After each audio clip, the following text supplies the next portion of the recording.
CM सरांनी RM सरांनी महसूल सप्ताह म्हणून आपण साजरा करणार आहे। त्या अनुषंगाने दिनांक 29 जुलैला याचा आपल्याला पुढच्या 7 दिवसामध्ये दिनांक 1 ते दिनांक 7 पर्यंत आपल्याला महसूल सप्ताह आपण साजरा करणार आहे। 1 तारखेला उद्या आपल्या राज्याचे महसूल मंत्री आणि नागपूर जिल्ह्याचे पालकमंत्री माननीय चंद्रशेखर बावनकुळे सर यांच्या उपस्थितीमध्ये आपण नागपूर जिल्ह्यामध्ये आपण उद्घाटन करणार आहे। महसूल अधिकारी कर्मचाऱ्यांनी मग कलेक्टर ऑफिस, विभागीय आयुक्त कार्यालय, आयजीआर ऑफिस, त्याच्यानंतर आमचं मोजणी डिपार्टमेंट त्यांनी पण चांगलं काम केलं, त्याच्या सगळ्या अधिकाऱ्यांचा आम्ही सत्कार आम्ही करणार आहे।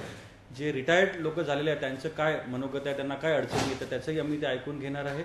हे सगळं पूर्ण महाराष्ट्रभर एकाच वेळेस हे होईल। त्यानंतर 2 तारखेला जे आपण म्हणतो की नागपूरमध्ये आपण जे घरकुलांसाठी जे पट्टे वाटपाचा कार्यक्रम आपण करतो त्याला मोठ्या प्रमाणामध्ये करायचं आणि जे अतिक्रमण करून जे 2011च्या आधीपासून जे अतिक्रमण करून राहत्या लोकांना त्यांना पट्टे जो शासन निर्णय आपले यूडी आणि आरडीडीचे जे जीआर आहे त्याच्या अनुसार त्यांना पट्टे वाटपाचा पण कार्यक्रम आपण 2 तारखेला पूर्ण जिल्हाभर आपण राबवणार आहोत। 3 तारखेला पांदन रस्ते त्यांची मोजणी करून त्यांना मोकळं करून आणि त्यांच्या दोन्ही बाजूला वृक्ष लागवडाचा आपल्याला कार्यक्रम ते घ्यायचा आहे, तेही मोठ्या प्रमाणामध्ये आपण घेणार आहे।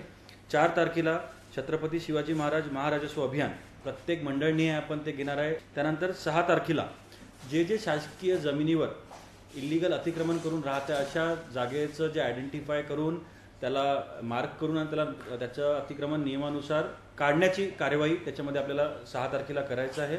एम सँड म्हणजे जे आर्टिफिशियल सँड आपण स्टोनला क्रश करून बनवतो त्याची पॉलिसी शासनाने आणि महसूल विभागाने बनवली आहे। त्याचे अर्ज घेणे, त्याची कार्यशाळा घेणे, त्याचा आपण 7 तारखेला कार्यक्रम घेणार आहे आणि त्याच्यामध्ये आमची तयारी पण पूर्ण प्रकारे झाली आहे।